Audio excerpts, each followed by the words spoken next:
Today we will be discussing individual learning differences, and that's the second part of this topic. And under this we are going to discuss different affective factors. They include self-esteem, attribution theory, and self-efficacy.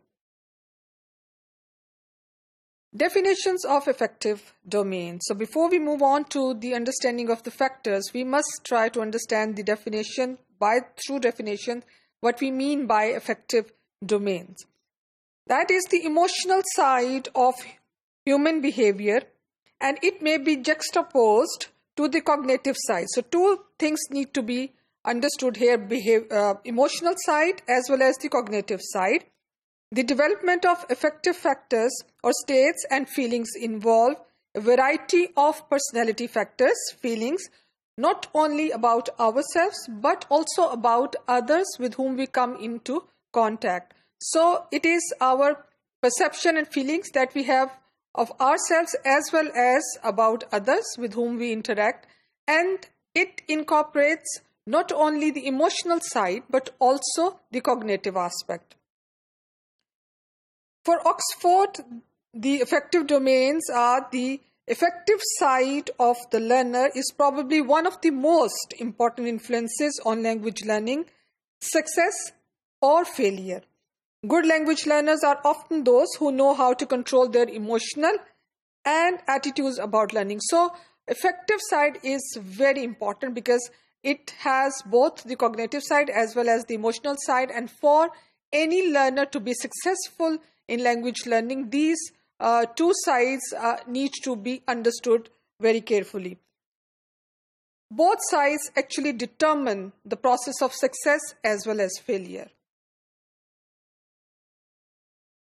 Metacognitive, affective, and social strategies are the major group of strategies dealing with affective. So we have previously understood that megacognitive involves all type of reasoning, problem solving, thinking, and affective and social about interaction, developing empathy for others. So these strategies are major strategies when we are dealing with affective factors.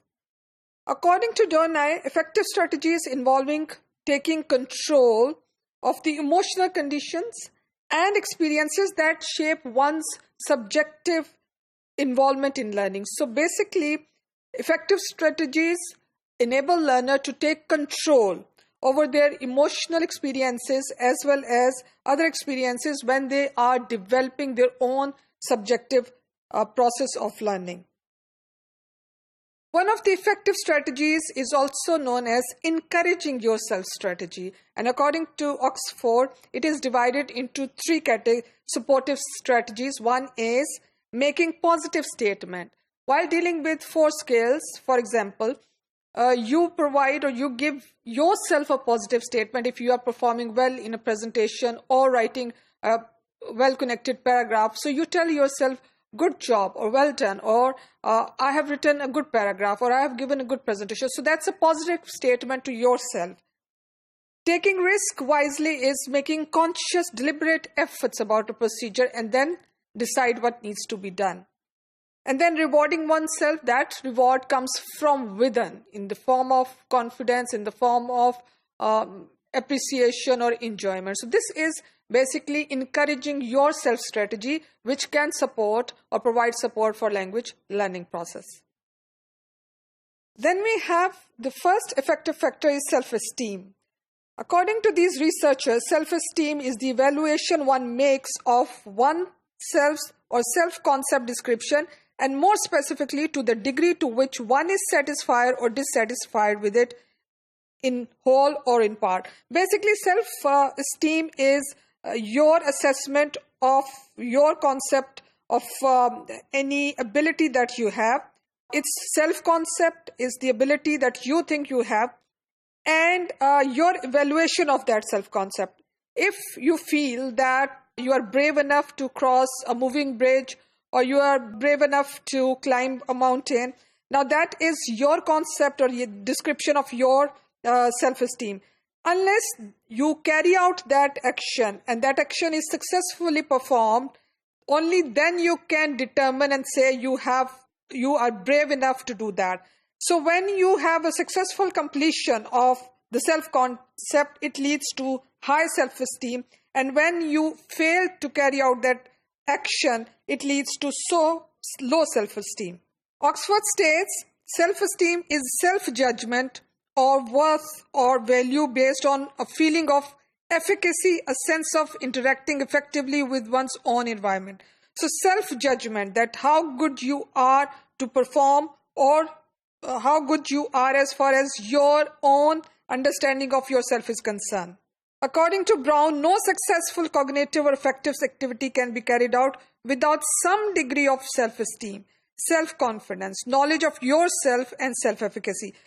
We will discuss self-efficacy later, but self-esteem is your own self-confidence and your own description of the kind of personality traits you have. Now, if you look at this image, we have self-actualization, which is the ultimate trait, and it is based on your self-esteem, which carries confidence, achievements, respects for others, need to be unique. And then under that, you have love and belonging contributing to self-esteem, then safety and security contributing to love and belonging, and then physiological needs in terms of clothing, sleeping, and food and all sets. So all these stages lead to the development of self-esteem, and having self-esteem will result into self-actualization. Then we have attribution theory and self-efficacy. Attribution theory refers to learners' motivation by the pleasant outcome of being able to feel good about themselves. So this leads to the motivation that comes from the positive outcome that one feels, and that incorporates self-efficacy. Self-efficacy is one's ability to have belief in one's ability that he or she, if provided with a task, can accomplish a task very successfully.